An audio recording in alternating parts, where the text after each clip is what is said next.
بسم الله الرحمن الرحيم من يهده الله فلا مضل له ومن يضلل فلا هادي له أشهد أن لا إله إلا الله وحده لا شريك له وأشهد أن محمدا عبده ورسوله لا نبي بعده يا أيها الذين آمنوا اتقوا الله حق تقاته ولا تموتن إلا وأنتم muslimun, amma ba'd. Bapak Ibu sekalian yang sama berbahagia, segala puji bagi Allah Subhanahu wa taala yang telah menciptakan kematian dan kehidupan untuk menguji hamba-hambanya, dijadikan kehidupan sebagai medan ujian untuk manusia. Siapa di antara mereka yang terbaik amalannya? Salawat dan salam senantiasa tercurah kepada Nabi kita Muhammad sallallahu alaihi wa alihi wasallam, yang mana beliau telah bersabda, kun fid dunya ka'annaka gharibun aw 'abiru sabil, atau kama qala Nabi sallallahu alaihi wasallam, kun, jadilah, fid dunya, dalam kehidupan dunia ini, ka'annaka, seolah-olah engkau, gharibun, seperti orang asing, seperti perantau, au abiru sabil, atau seperti orang yang melintasi jalan. Demikianlah Nabi sallallahu alaihi wasallam memberikan perumpamaan dunia kepada umatnya, bahwa dunia ini tempat melintas, tempat perantauan. Kampung halaman seorang mukmin adalah negeri akhirat, lebih khusus adalah syurganya Allah Subhanahu wa ta'ala. Sehingga kesibukan seorang mukmin dalam kehidupan dunia ini dalam rangka memperbaiki bekalnya, mempersiapkan dirinya bertemu dengan Rabbnya Allah Subhanahu wa ta'ala, untuk kembali ke negerinya, ke kampung halamannya di syurga Allah Subhanahu wa ta'ala. Kawan sekalian yang saya hormati dan saya muliakan, di dua pertemuan kita menjelaskan pembahasan seputar husnul khatimah, akhir kehidupan yang baik. Lawannya su'ul khatimah, akhir kehidupan yang buruk. Maka pada kesempatan ini kita akan menjelaskan perjalanan seorang hamba setelah kematiannya, yang diawali dari proses kematian. Bagi seorang muslim, kematian adalah pintu yang harus atau yang akan dilewati untuk mendapatkan hasil dari kebaikannya. Itu bagi seorang muslim, kematian adalah pintu yang mesti dia hadapi dan sekaligus awal kebaikan di negeri akhirat. Maka seorang muslim akan bergembira dengan kematian. Ketika dia berhadapkan dengan kematiannya, diperlihatkan tempat duduknya di surga, maka dia ridho berpisah dengan dunia. Dia senang dan gembira berjumpa dengan Allah, maka Allah pun senang berjumpa dengannya. Itu seorang muslim. Berbeda keadaannya dengan orang-orang kafir. Kematian adalah sesuatu yang sangat menyulitkan, ya, sesuatu yang sangat mengerikan. Bahkan dia sangat membenci kematian itu. Dia benci bertemu dengan Allah, sementara kematian adalah sesuatu yang pasti. Maka Allah pun membenci bertemu dengannya. Saudara sekalian, hormati dan saya muliakan,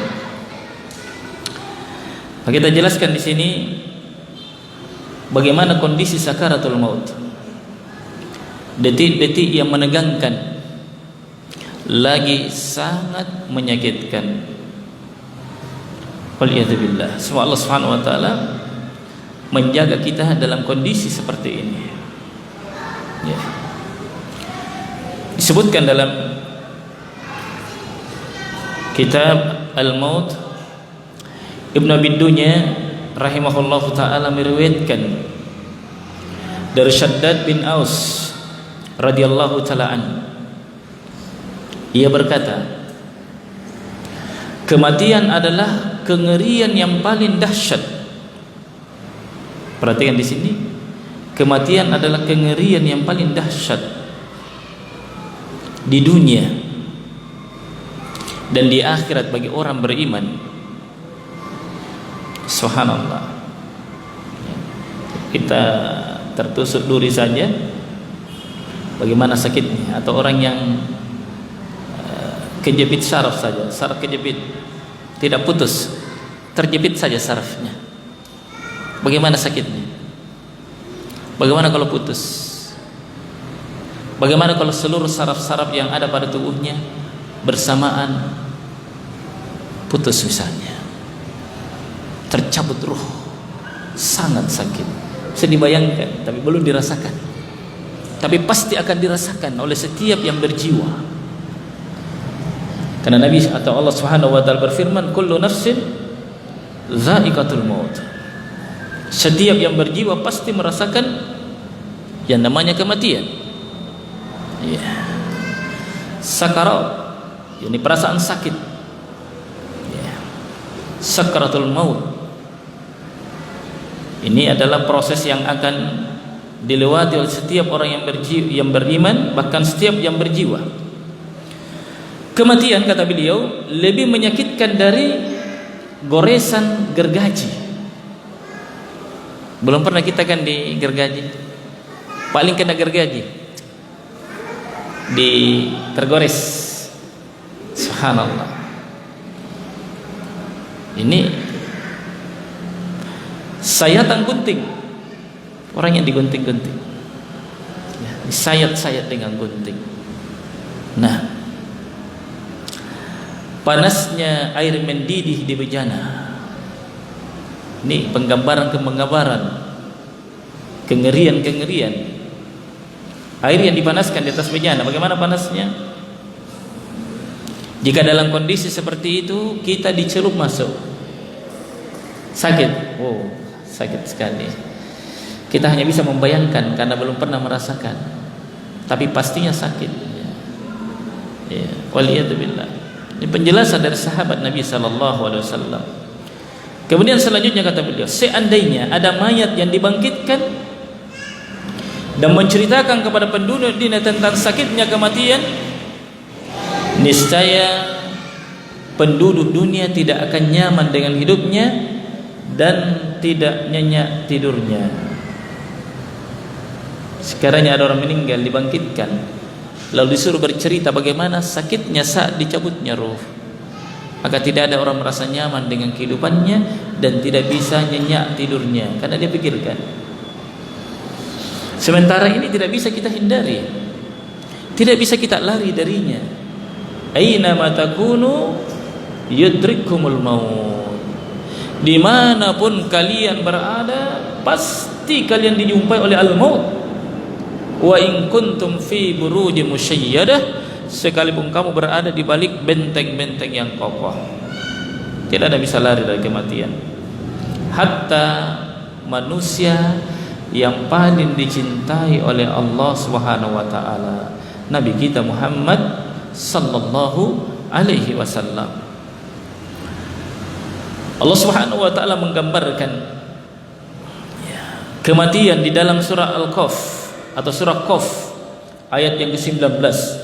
Wajaat sakratul maut bil haqqi dzalika ma kunta minhu tahid.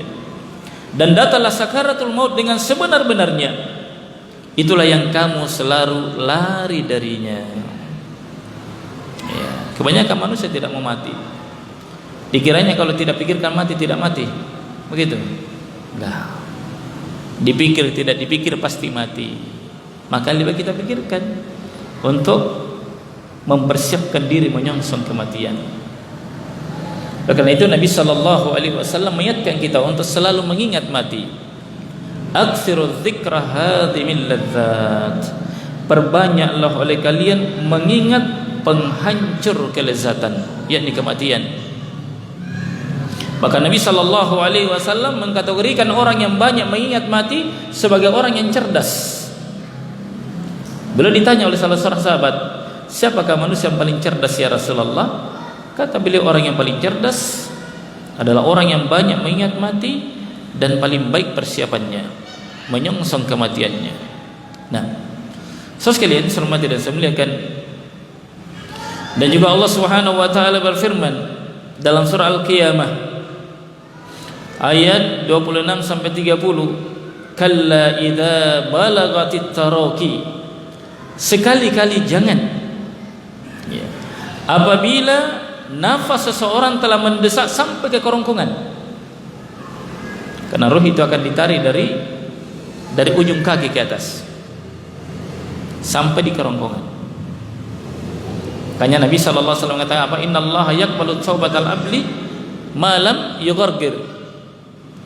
Allah senantiasa mengampuni atau menerima taubat seorang hamba selama ruhnya belum sampai di kerongkongannya. Perhatikan orang mau meninggal, mulai kakinya dingin, terus ke atas ke lutut, terus ke atas sampai di kerongkongannya. Nah, apabila nafas telah mendesak sampai di kerongkongan, waqila man araq, dan dikatakan kepadanya, siapa yang dapat menyembuhkanmu? Kata Rabb di sini roki, yakni ruqyah. Menunjukkan pula bahwasanya pengobatan ruqyah termasuk pengobatan yang sangat manjur. Keliru kalau dikatakan pengobatan alternatif. Apa itu alternatif? Tidak ada yang lain, paling belakang. Itu yang paling utama. Ruqyah itu pengobatan utama. Nabi saja diruqyah oleh Jibril alaihissalam. Nah, maka disebutkan ruqyah di sini artinya inilah pengobatan yang paling baik pun tidak lagi bermanfaat. Dikatakan kepadanya, siapa yang bisa meruqyahmu? Artinya tidak ada lagi pengobatan yang bisa menyembuhkanmu. Tidak ada lagi obat yang bisa menyembuhkan kamu. Tidak ada lagi ahli yang bisa mengembalikan rohmu kalau sudah kondisi seperti ini. Nah, kemudian Allah mengatakan wa dhanna annahul firaq, dan dia pun yakin itulah waktu perpisahan dengan dunia. Sudah yakin dia. Orang tadi hamba ini sudah yakin sudah. Inilah waktu perpisahan dengan dunia. Wal taffatis saqu bisaq. Lalu Allah menggambarkan bagaimana kengerian proses pencabutan roh. Allah katakan dan bertaut betis kiri dengan betis kanan. Perhatikan orang anak-anak yang sakit perut biasa dia tautkan. Kalau dalam kondisi yang sangat sakit, kadang kaki betis kanan dengan betis kiri ditautkan untuk mengurangi rasa sakit. Begitu sangat sakitnya. Ya sekalian, sehingga betul-betul tekanan-tekanan sakaratul maut mengalahkan seluruh kemampuan yang ada, tidak ada yang tersisa. Hadirin yang saya hormati dan saya muliakan, ila rabbika yauma idzil masaq, dan kepada Rabbmu pada hari itu kamu dihalau, kamu dikembalikan kepada Allah Subhanahu wa ta'ala. Syekh Sa'di menjelaskan terkait dengan ayat yang kita bacakan tadi, Allah Subhanahu wa ta'ala mengingatkan para hambanya dengan keadaan orang yang akan tercabut nyawanya.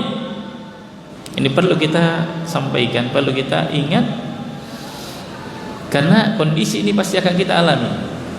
Tidak boleh tidak. Ibarat jurang pasti kita akan lewati. Ibarat jembatan mesti kita lalui. Enggak boleh tidak. Kematian akan kita lalui. Sehingga kita perlu mempersiapkan diri menyongsong kondisi-kondisi ini. Karena orang yang jatuh, siap jatuh, dengan orang yang tidak siap jatuh kan beda, Pak ya? Beda? Beda. Beda orang yang balap-balapan tidak siap jatuh, patah-patah. Kan gitu. Tapi walaupun bagaimana jatuhnya, kalau siap jatuh biasanya tidak terlalu payah. Ya, kan seperti itu. Seorang muslim yang tahu kondisi sakaratul maut seperti ini, kalau dia mempersiapkan dirinya, tidak akan sama dengan orang yang tidak siap dirinya menghadapi kematian. Maka ini penting disampaikan supaya kita mempersiapkan diri. Ya. Karena orang yang siap menghadapi kondisi ini dengan persiapan keimanan, dengan persiapan mentalnya, dengan persiapan amal salihnya, Allah akan menolong dia dalam kondisi-kondisi seperti ini, sehingga rasa sakitnya tidak sama dengan rasa sakit yang dialami oleh orang yang tidak siap. Kan begitu? Gak sama.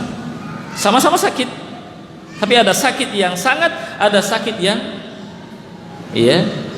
istilahnya ada perimbangan. Seperti akan kita jelaskan bagaimana kondisi orang mukmin ketika dicabut rohnya, walau dalam kondisi yang sangat sakit, tapi ada hal yang membahagiakannya. Hadirin saya hormati dan saya muliakan. Baik. Selanjutnya kata beliau, bahkan ketika ruh sampai pada taraki, yakni tulang-tulang yang meliputi ujung leher. Tulang-tulang yang meliputi ujung leher. Mana? Sini ya. Kerongkongan. Apa bedanya kerongkongan dengan tenggorokan? Kerongkongan di sini ya. Nah,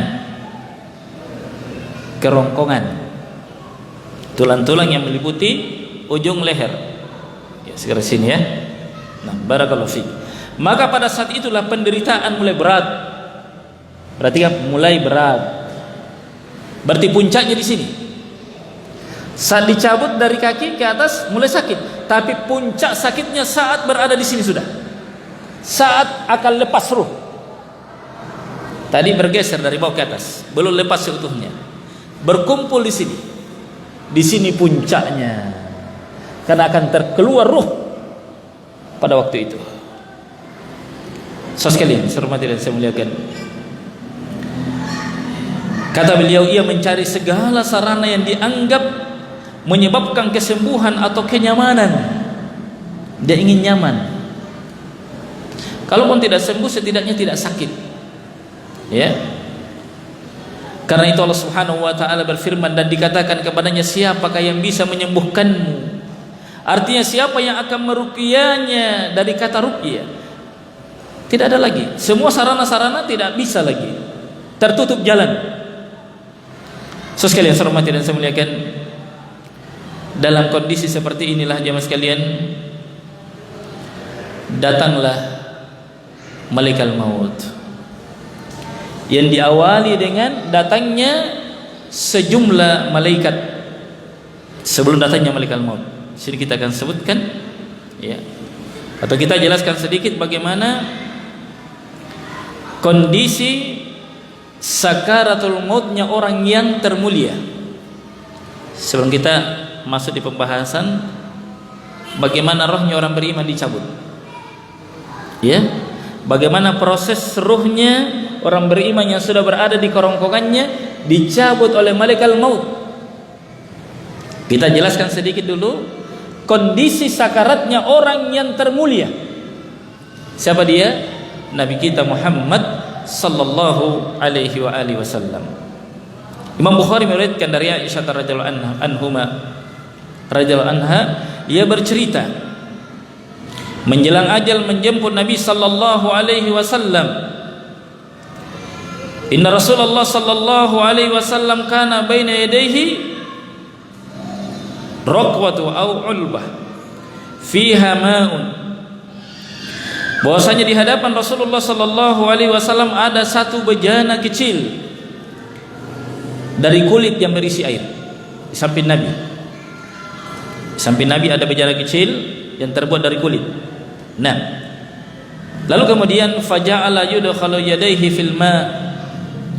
Lalu kemudian Nabi sallallahu alaihi wasallam memasukkan airnya ke dalam tangannya, ke dalam air tersebut. Dia masukkan tangannya. Nah, fayamsahu bihima wajahahu. Lalu kemudian Nabi sallallahu alaihi wasallam mengusapkan tangan yang telah berisi air tersebut ke wajahnya. Dia sapukan ke wajah Rasulullah sallallahu alaihi wasallam, wajahnya sendiri, wa yaqul, seraya berkata, la ilaha illallah, tidak ada sembahan yang hak kecuali hanya Allah Subhanahu wa taala. Inna lil mauti sakarat, benar-benar kematian itu memiliki sakarat, memiliki rasa sakit. Sakrun artinya mabuk. Ya, bagaimana orang yang mabuk enggak sadar, linglung, dia tidak tahu arah, kan dia tidak tahu temannya, bahkan dia tidak tahu di mana dia tidur. Ternyata sudah diselokang, dikiranya di atas dipannya, pegang-pegang batu dikira istrinya. Nah, subhanallah, saking hilangnya akal sehat karena mabuk. Disebut sakron karena kondisi yang seperti itu, betul-betul hilang kesadaran. Yang sekalian, sedikit orang yang bisa selamat kecuali orang yang dijaga oleh Allah Subhanahu wa taala. Belum lagi datang pengaruh-pengaruh, belum lagi datang syaitan berwujud kebiasaannya kita. Dia akan menghampiri si hamba ini dengan kondisi yang mana dia berada ketika dalam kehidupan dunia, dalam kondisi yang paling dia sukai. Subhanallah, datang menggoda, ujian keimanan, fitnah datang. Subhanallah, orang dalam sehat-sehat begini saja Pak, kondisi nyaman seperti ini, duduk di atas kursi, waliyatubillah, didatangi orang, ini ada 1M, yang penting ganti KTP, status, atau disuruh isi chat, terserah kamu tulis berapa, yang penting lepas statusmu. Dan kondisinya orang bisa berubah, apalagi kondisi seperti ini jemaah sekalian. Sangat mengerikan. Yang muncul di situ adalah sesuatu yang paling digemari, sesuatu yang paling kita cintai. Kalau keimanan, amal soleh yang paling kuat dalam jiwa, yang paling kita sukai, itu yang akan nampak. Akal nggak bisa lagi berfungsi.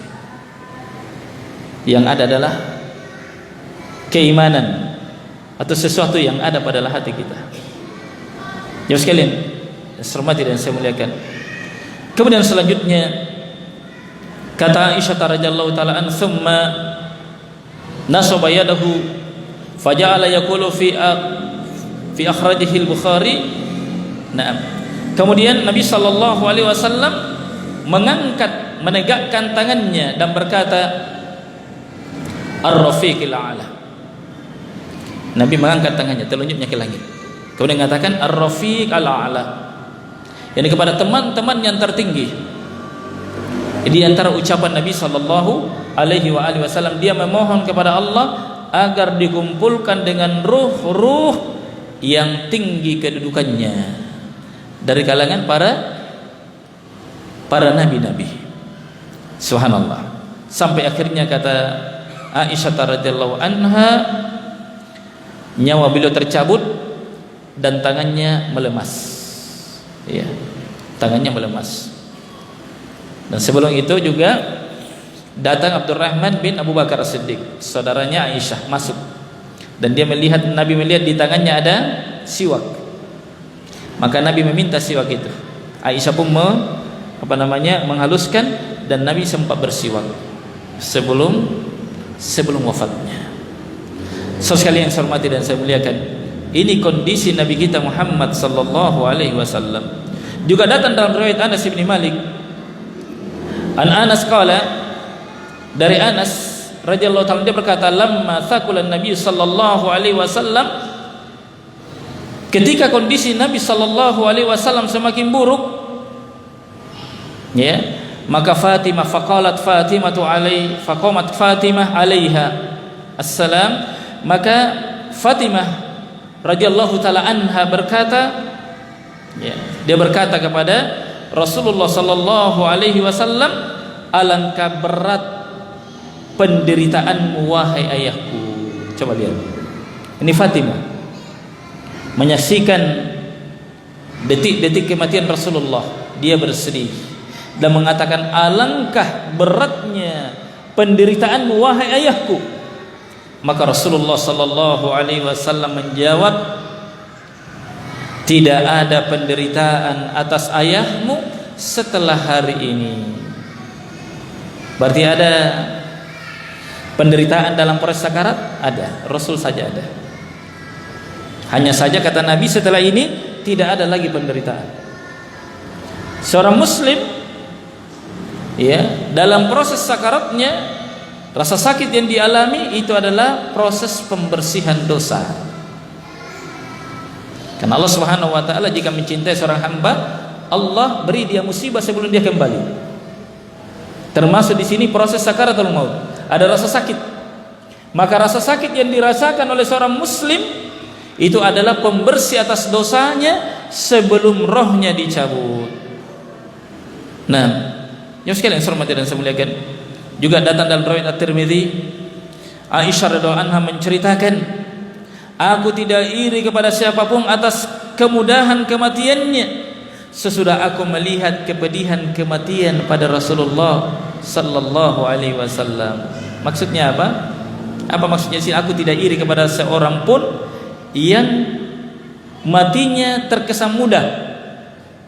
Ada orang yang kelihatan santai matinya, enggak kelihatan sakit, tidak kelihatan kayak menderita. Kata beliau, saya tidak iri dengan keadaan orang itu setelah saya sendiri melihat dengan mata kepalaku kondisi matinya Nabi sallallahu alaihi wasallam.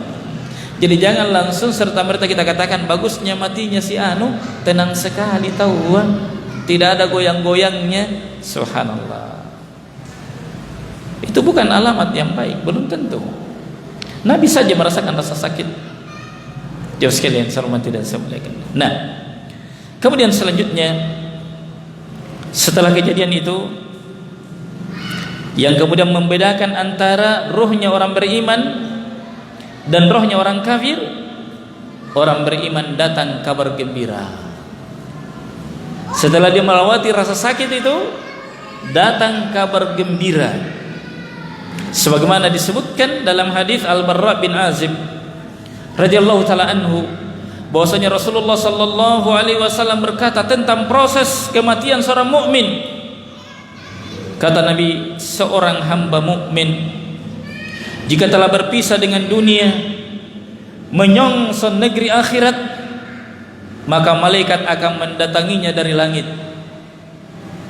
Malaikat akan mendatanginya dari langit dengan wajah yang putih, rona muka mereka layaknya sinar matahari. Mereka membawa kafan dari surga. Sebagaimana jasad dikafani, ruh juga dikafani. Ruh dikafani oleh para malaikat. Kalau orang beriman dengan sebaik-baik kafan tentunya. Nah, serta hanut wewangian dari surga. Maka dianjurkan juga kafan yang digunakan ditaburi wewangian. Dan paling bagusnya menggunakan apa ini? Aroma apa ini? Yang kayu gaharu. Kalau orang Arab biasa asapi. Diasapi apanya ini? Diasapi kainnya. Kainnya diasapin. Itu paling bagus. Cuma kalau kayu gaharu cukup mahal ya sekalian. Seperti itu. Setidaknya dengan menggunakan parfum. Kalau bisa dengan menggunakan parfum yang tidak beralkohol. Nah, kita lanjut. Ini kondisi roh orang beriman. Nah, lalu kemudian mereka duduk di sampingnya. Di samping siapa? Di samping jasadnya orang beriman. sejauh mata memandang. Oh, berarti banyak malaikat ya. Ini sebelum datang malaikat maut ya. Ini belum datang malaikat maut, baru malaikat-malaikat yang turun membawa kain kafan yang beraroma sangat harum, duduk di dekatnya sejauh mata memandang. Berarti banyak malaikat yang hadir. Nah, lalu kemudian malaikat maut hadir.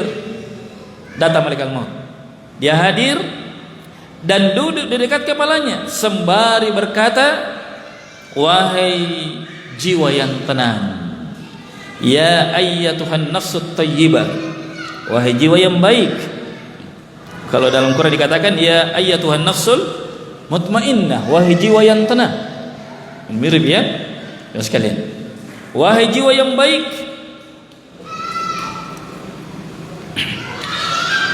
keluarlah menuju ampunan Allah dan keridhaannya. Dia perintah keluar. Keluar kamu dengan keridhaan Allah dan ampunannya, atau ampunan dan ridhonya. Maka ruhnya keluar bagaikan aliran cucuran air dari mulut kantong air. Dia keluar mudah. Mudah keluar? Mudah.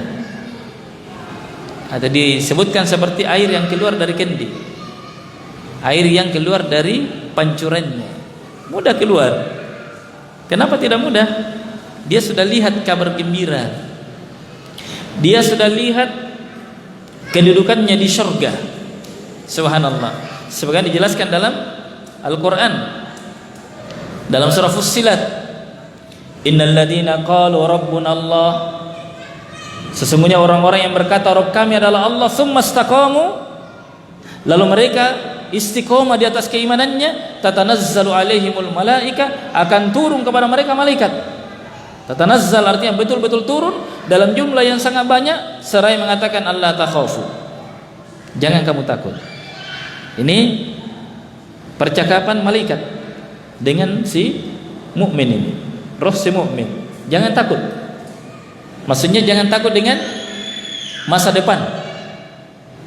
Wala tahzanu, jangan bersedih dengan apa yang telah berlalu, apa yang kamu tinggalkan, anak-anakmu, keluargamu, hartamu. Jangan sedih dan jangan takut dengan apa yang akan terjadi di hadapan kamu. Allah takhafu wala tahzanu wa abshiru bil jannah, bergembiralah kamu dengan surganya. Coba lihat, subhanallah. Ini keadaan seorang mukmin. Maka rasa sakit tadi tertutupi sudah dengan berita gembira yang datang dari malaikat-malaikat Allah Subhanahu wa taala, termasuk dalam hal ini adalah malaikat maut. Setelah keluar rohnya, maka setiap malaikat maut, maka ketika malaikat maut mengambilnya, dan jika telah diambil, para malaikat lainnya tidak membiarkannya di tangannya malaikat maut sejenak saja, untuk mereka ambil dan diletakkan di kafan dan hanut tadi, wangian tadi, diletakkan rohnya di situ. Nah, dari jenazah semerbak aroma misik terwangi yang ada di bumi, harum sekali baunya. Hanya saja ini tidak dirasakan oleh orang-orang yang hadir, hanya para malaikat saja yang merasakan. Ya, karena ini roh sesuatu yang tidak kelihatan. Walaupun dia ada pada diri kita, tapi dia tidak terlihat. Ya, ini roh termasuk hal yang unik. Karena kita bisa berbicara, bisa bergerak, bisa memahami, itu karena ada ruh. Tapi kita sendiri tidak paham hakikat roh itu sendiri, ya kan? Gak ada, Pak. Ada yang tahu? Ada yang pernah lihat rohnya? Gak ada yang pernah lihat rohnya. Nabi sendiri ditanya tentang roh. Ya, jangan sampai ada mendengar hadis ini, saya tidak cium bau aroma ini, saya tidak cium apa-apa. Subhanallah, ini urusan ruh. Dia memiliki alam tersendiri, dia punya kehidupan tersendiri. Bahwa kita disebut manusia karena ada ruhnya. Kapan tercabut ruh? Apa namanya? Tubuh mayat, jenazah. Sudah tidak disebut manusia, tinggal bilang mayatnya Yanu, ya kan? Jasadnya si fulan. Tidak lagi disebut si Anu, jasadnya, karena sudah tidak ada ruh. Hadirin hormati dan saya muliakan. Dan roh ini sesuatu yang tidak kelihatan. Yasalunaka 'anir ruh, mereka bertanya kepadamu tentang ruh. Qulir ruhu min amri rabbi. Katakan, roh itu adalah termasuk urusan roh. Ya sekalian, yang saya hormati dan saya muliakan. Ini kondisi orang-orang yang beriman, keadaan ruhnya. Barakallahu fikum. Hadirin hormati dan saya muliakan, lalu bagaimana kondisi orang-orang kafir? Ya, bagaimana keadaan ruhnya orang-orang kafir? Ya. Nabi sallallahu alaihi wasallam bersabda, "Wa innal abdal kafir." Wa fi riwayah, "Wa idza kana ar-rajulu su." Sesungguhnya hamba yang kafir, dan dalam riwayat yang lain yang jahat, jika akan terpisah dengan dunia, idza kana fi inqita'i minad dunya wa iqbali minal akhirah, atau dia segera berhadapan dengan negeri akhirat, nazala ilaihi minas sama'i malaikatus sudul wujuh. Ya. Maka malaikat-malaikat yang kasar, ya, malaikat-malaikat yang kasar dari langit dengan wajah yang buruk datang dengan kain yang sangat buruk pula, kondisi yang sangat buruk.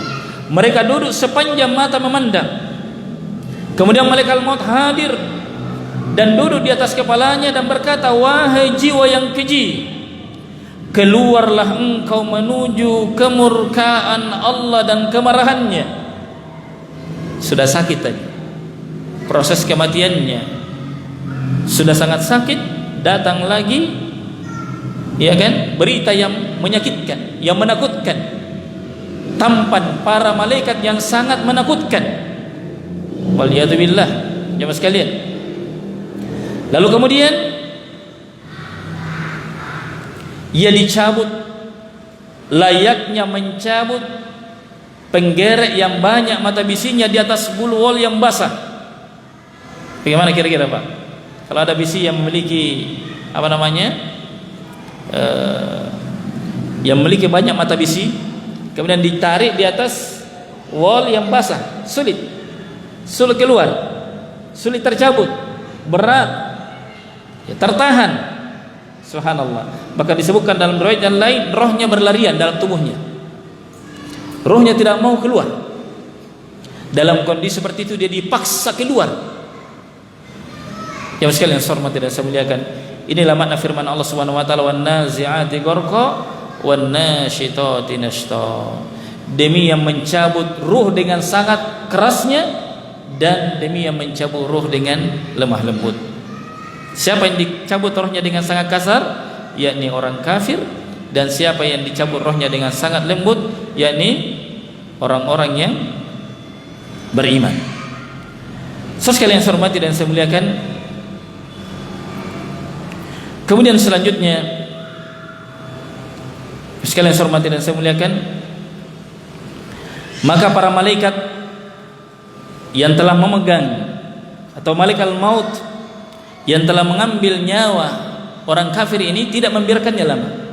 Lalu kemudian menyerahkan kepada malaikat tadi, malaikat azab, meletakkan ruhnya di atas kain kafan yang buruk dengan wewangian yang sangat, atau bau yang sangat buruk pula. Inilah kondisi orang-orang kafir. Waliyadzubillah. Jemaah sekalian saya hormati dan saya muliakan, mudah-mudahan Allah Subhanahu wa taala menjadikan kita termasuk orang-orang yang beriman, yang dimudahkan proses pencabutan ruhnya, dan tidak termasuk orang-orang yang dipersulit kematiannya. Inilah hari-hari yang sangat menentukan saat dicabutnya ruh. Adapun orang-orang yang beriman, lagi beramal solih, jujur dengan amalannya, ikhlas dalam beramal, maka Allah Subhanahu wa taala akan meneguhkan, mengokohkan orang-orang beriman di atas keimanannya. Allah Subhanahu wa taala berfirman, "Innal ladzina qalu rabbuna Allah." Sesungguhnya Allah mengatakan, "Yutsabbitullahu alladzina amanu fil hayatid dunya wa fil akhirah." Allah mengokohkan orang-orang beriman dengan ucapan yang kokoh dalam kehidupan dunia dan dalam kehidupan akhirat, termasuk saat dicabutnya roh. Allah Subhanahu wa taala akan membimbing orang-orang beriman lepas dari kehidupan dunianya dalam keadaan ridho dan diampuni oleh Allah Subhanahu wa taala. Adapun orang-orang yang kafir atau orang-orang yang beramal namun dia tidak ikhlas dalam beramal, dia tidak jujur dalam amalannya, Ketika dia beramal, dia bukan mencari ridhonya Allah, dia tidak mengharapkan negeri akhirat, maka waliyadzubillah dikhawatirkan dalam kondisi yang sangat mengerikan tadi, lepas keimanannya, Allah tidak kokohkan. Inilah apa yang disabdakan oleh Nabi sallallahu alaihi wasallam, wa inna ahadakum la ya'malu bi amali ahli jannah hatta ma yakunu bainahu wa bainaha illa dhira' fayasbiqu alaihi alkitab fayamalu bi amali ahli nar fayadkhuluha. Akan ada di antara kalian orang-orang yang melakukan amalan ahli syurga hingga dia dengan syurga tinggal sejengkal, tapi kemudian fayasbiqu alaihi alkitab, kitabnya dia mendahului, fayamalu bi amali ahli nar, maka dia pun melakukan amalan-amalan ahli neraka, fayadkhuluha, dan dia pun masuk ke dalam neraka waliyadzubillah. Saya lupa namanya seorang penulis, dan bukunya sampai sekarang ini dijadikan referensi. Dia membuat buku yang materi bahasa Arab, artinya buku yang berbahasa Arab untuk pelajaran bahasa Arab. Memang orang Arab yang buat, subhanallah, dan sampai hari ini bukunya dijadikan referensi. Subhanallah, sampai dikatakan bahwa dia termasuk Ibnu Taimiyah kecil, saking cerdasnya, kuatnya hafalannya. Disebut bahwa dia termasuk, sampai dikatakan dia Ibnu Taimiyah kecil di masa ini. Tapi tahukah kita jemaah sekalian, dia meninggal dalam keadaan mengatakan apa? Saya menyembah iblis, waliyadzubillah. Orang yang berilmu, penulis kitab, bukunya dijadikan rujukan sampai hari ini karena bagusnya ya buku tersebut. Tapi dia mati dalam keadaan su'ul khatimah. Ternyata apa jemaah sekalian? Orang ini Allah perlihatkan wujud aslinya. Dia melakukan amalan-amalan yang baik, amalan-amalan yang mulia bukan karena Allah, sekedar mencari nama. Maka terkadang seorang hamba yang tidak dikenal oleh orang lain, dia sibuk dengan dirinya beramal solih, kebaikannya tidak dianggap oleh orang, nyaris tidak ada orang yang memujinya. Semua orang menganggap dia orang yang tidak ada nilainya, tapi dia dengan amalannya hanya Allah yang tahu. Justru orang seperti ini jemaah sekalian termasuk orang yang insya Allah dikokohkan. Kadang seseorang dicela itu lebih baik daripada dia dipuji. Seorang dicela lalu dia bersabar atas celaan manusia dan dia tetap istiqomah di atas kebaikannya, maka diharapkan dia bisa meninggal dalam keadaan husnul khatimah. Justru sebagian orang yang dipuji lalu dia bangga dengan pujian tersebut, bahkan dia semakin mengharapkan pujian itu dari manusia, dikhawatirkan amalan-amalannya tidak ada nilainya di sisi Allah Subhanahu wa ta'ala. Oleh karena itu Nabi mengatakan, janganlah kalian memuji saudara kalian di hadapannya, kalau tidak itu sama artinya kalian memenggal lehernya. Waliyadzubillah. Jika kita memuji saudara kita di hadapannya lalu dia merasa bangga diri dengan amalan tersebut, kita telah menggugurkan amalan-amalannya. Saudara sekalian saya hormati dan saya cintai karena Allah, adapun seorang hamba jika dia mendapatkan pujian dari orang lain bukan karena dia mengharapkan pujian tersebut, dia dengar dari mana, maka ini kata Nabi termasuk kabar gembira yang Allah segerakan untuknya selama dia ikhlas, selama dia jujur dalam menjaga niatnya. Walhasil jemaah sekalian, orang yang berhasil keluar dari alam dunia menuju negeri akhirat hanyalah orang-orang yang beriman, orang-orang yang jujur, orang-orang yang ikhlas dalam beribadah kepada Allah Subhanahu wa taala. Semoga kita dijadikan termasuk orang-orang yang mukhlis. Amin ya rabbal alamin. Hadanallahu wa iyyakum. Subhanakallahumma bihamdik, asyhadu an la ilaha illa anta, nastaghfiruka wa natubu ilaik. Wa akhiru da'wana alhamdulillah. Assalamualaikum warahmatullahi wabarakatuh.